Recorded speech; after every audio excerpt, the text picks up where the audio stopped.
we are! Penn Treaty Park. This is a statue of William Penn. Right here is another monument. This is the exact location where the Great Elm once stood. And underneath the Great Elm, William Penn, leader of the Lenape Indian tribe, met William Penn here, and this is where they had Penn's Treaty, where they agreed to live together peacefully. This is actually one of the very first monuments to be erected in America for something historical happening. This was popped up. Rick the puppy, don't piss on the monument. This monument was erected in 1827, and this is where the state of Pennsylvania sort of got its start, right here. Pennsylvania founded 1681. The Great Elm that stood here was actually struck by lightning. One of the founding fathers had a chair made of the Great Elm, and you can see that chair at the Capitol in Harrisburg. So in this video, I'm going to show you some historical locations. I'm going to show you the William Penn statue that they're talking about taking down, and I'm going to show you a link on how you can make a difference.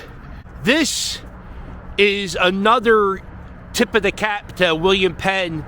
This is some artist's interpretation of the wampum belt that William Penn was given by the Native Americans, and you can actually see the official belt, the real belt that the Native Americans gave William Penn. That belt is on display at the Philadelphia Museum of Art. So here we are. This is Penn's Landing.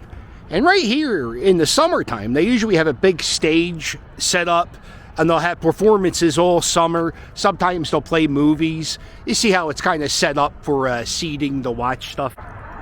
There is a big portrait of William Penn inside this park, and all along this walkway here, they talk about the history of Philadelphia, including the history of William Penn.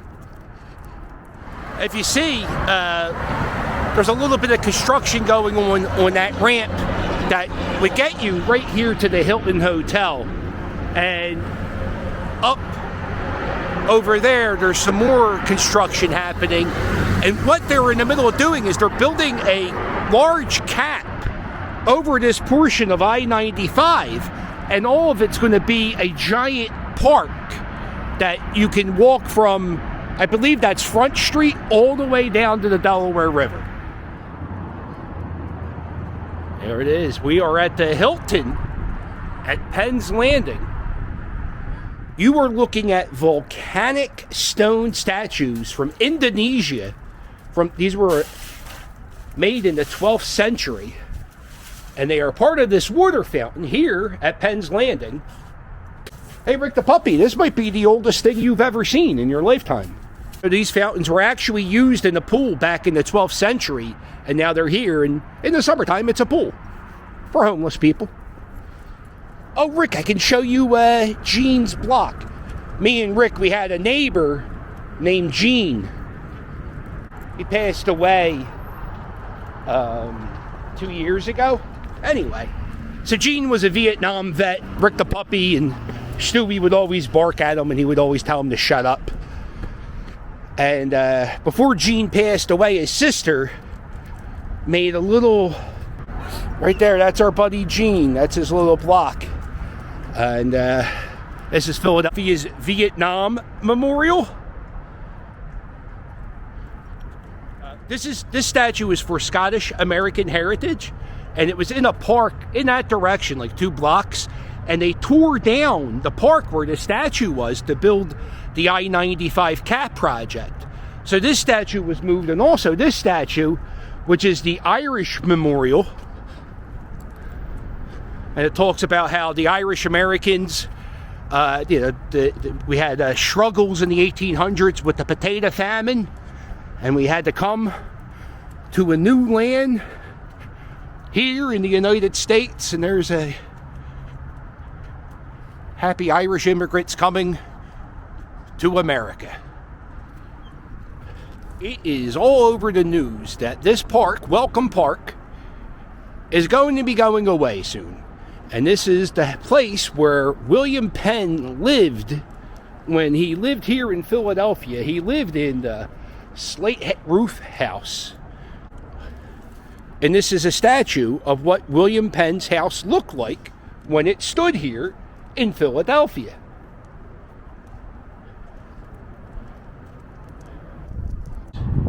This is my hand on this statue. It's not a very big statue. I would say 2 feet at most. So it's not a lot of space. They have this nice little marble slab. The park, right, this is what they call it, a park. The ground's in pretty bad shape. This is the statue of William Penn that they're talking about removing. And it's 3 feet high at most. I believe that's also the same statue we have on top of Philadelphia City Hall. And there's also a statue of that inside the Philadelphia Museum of Art. So I don't see why they can't move these little tiny statues and put them somewhere else. But let me show you the rest of the park, because it is going away. The park is supposed to be a portrait of the city of Philadelphia. And this is like a layout of the city map as designed by surveyor Thomas Holmes. And these are the streets. High Street, which is now known as Market Street. Back when High Street was named High Street, Market Street had a big open air market. Okay. Oh, look at that. Chestnut Street never changed names. How exciting. Walnut Street. And he wanted all the streets to be named after things of nature, like trees, vines, mulberries. He couldn't name anything after people because William Penn was a Quaker, and Quakers do not believe in naming anything after anything because nothing is better than God or something like that. I don't know. Right here, they have a sign that talks about the history of William Penn. And William Penn was born in 1644. One of the biggest events that happened in Penn during his lifetime is the Great Fire of London. And because of the Great Fire of London, he wanted Philadelphia to have pretty big streets and the streets to be laid out as a grid. That way fire couldn't spread. So he had anxiety issues. William Penn's father was a very rich man, and he loaned the King of England a bunch of money. And if you lived over in England back in 16 whatever, you had to be part of the Church of England. William Penn was a Quaker, so he couldn't be a member of the Church of England. It just felt wrong to him. So he actually goes to jail. He goes to jail, and the King of England, he kind of wants to get William Penn out of England because he's a pain in the ass, and he's like a hippie. Kind of picture him like a hippie. And the King of England goes, listen, I'm going to give you this big chunk of land over in the Americas, and, you go live over there. We don't want you. You go live over there. He said he was going to name the land Sylvania. And the king said, listen, I'm doing this because of your dad. Why don't you name it Pennsylvania, meaning Penn's Woods? And that's why Pennsylvania is named Penn, after William Penn's father, not his self, and it's because of the king. William Penn is more important than any founding father. His ideas of freedom of religion for all, it didn't mean he wanted you to be a Quaker. You could be whatever you wanted to be, a Catholic, whatever you wanted to be. You could come to Pennsylvania and worship. And it didn't matter what it was, he would allow you to practice that religion. William Penn also, out of all the states or colonies that were going on at that time, New York, I think in Delaware, wherever people were coexisting with Native Americans, those cities built walls to keep the Native Americans out. William Penn lived with the Native Americans, and he never built a wall to separate Native Americans from the people from England. Here is the wampum belt, that they have on display at the Philadelphia Museum of Art. And it looks just like that statue we looked at earlier. Yeah, so it looks like William Penn lived in this area from like 1699 to about 1701. He lived here. His son, John Penn, who I believe was governor of Pennsylvania and had a house not too far from here, he was born in the slate roof house.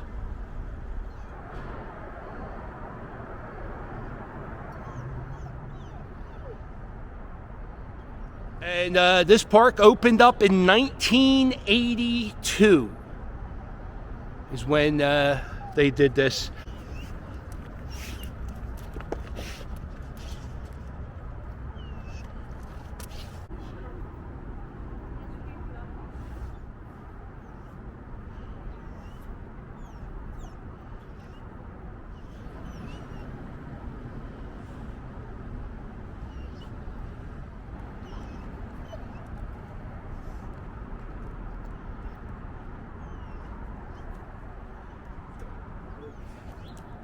Look at the benches at this park. You can tell it's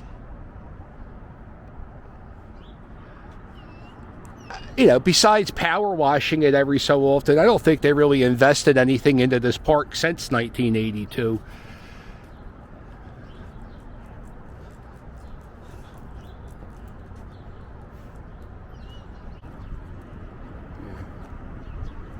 You see, like, the pavement's all cracked. Right across the street, this is the Old City Tavern.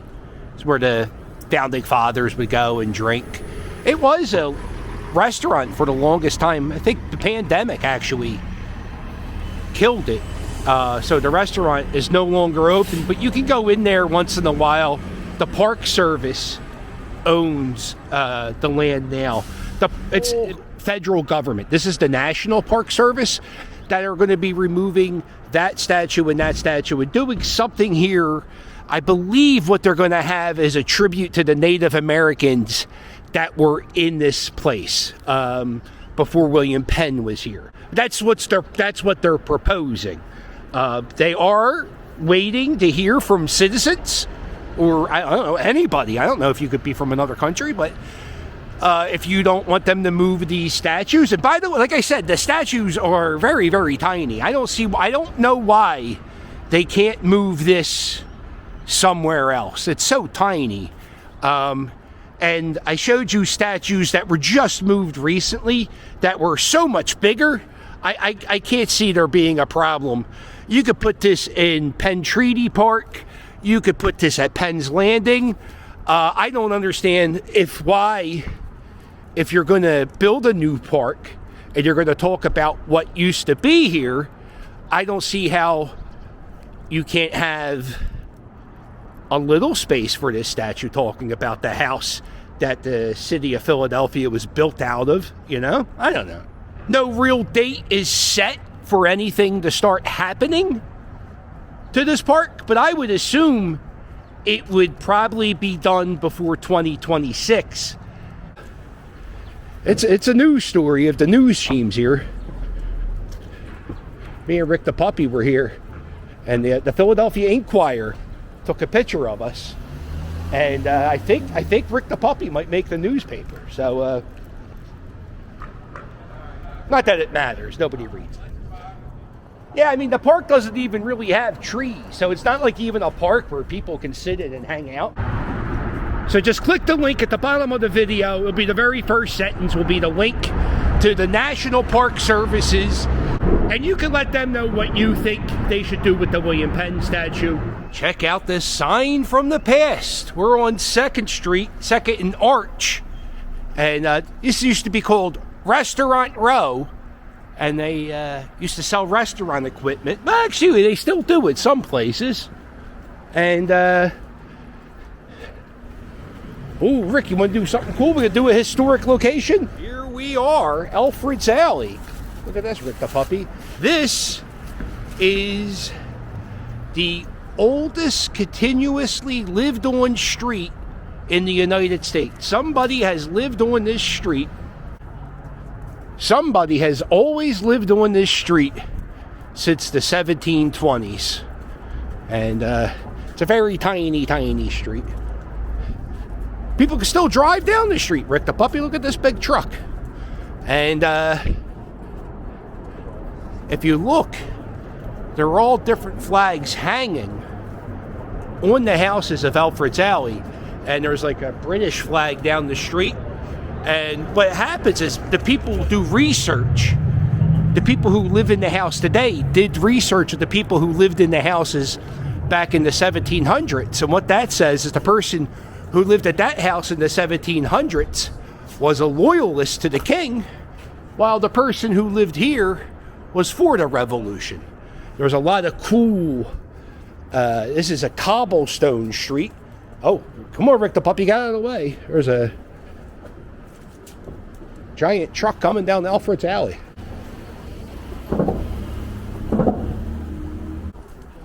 Yeah, my favorite thing about these old houses, I love looking at the steps.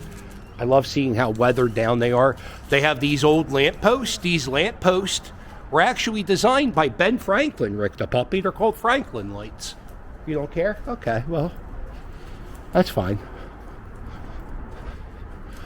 How much do you think it costs to live on Alfred's Alley? What do you think a house goes for?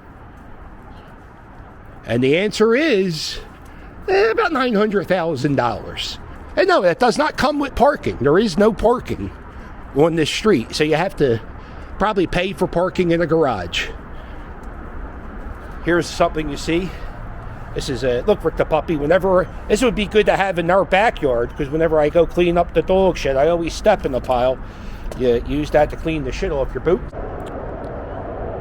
And this is Water Street. And this is the last street of Philadelphia when William Penn was around. This is maybe a street William Penn even stepped foot on himself.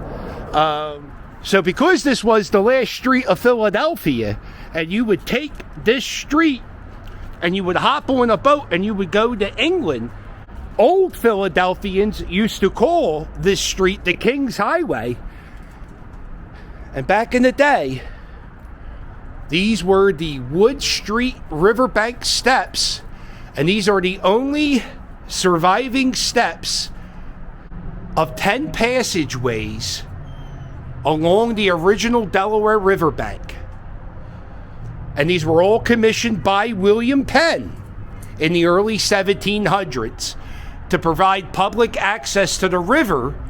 How about that? William Penn, his statue may be gone. He helped design, are still here in place. They also could probably, we could do something to maybe save those steps. Seem kind of important. That's going to wrap up this walk, Rick the Puppy. A little bit of history. Look at a park that's definitely going to change. Not sure how it's going to change, but it's going to change. So I'm glad we got to document it today. And if you enjoyed this video, do me a favor. Please hit the like button. Hit the subscribe button. I would like to reach 50,000 subscribers on YouTube by the All-Star break. Baseball All-Star break. So if you can, please subscribe. And if you know somebody that would like this video, share it with them. Maybe they won't like this video. Maybe they'll like, I don't know, another video. Another video where I walk Rick the Puppy around talking to myself. If you want to, you can get yourself a Rick the Puppy t-shirt. And if you don't like pit bulls, get yourself a Stewie the One-Eyed Chihuahua t-shirt. I should really take Stewie for a walk.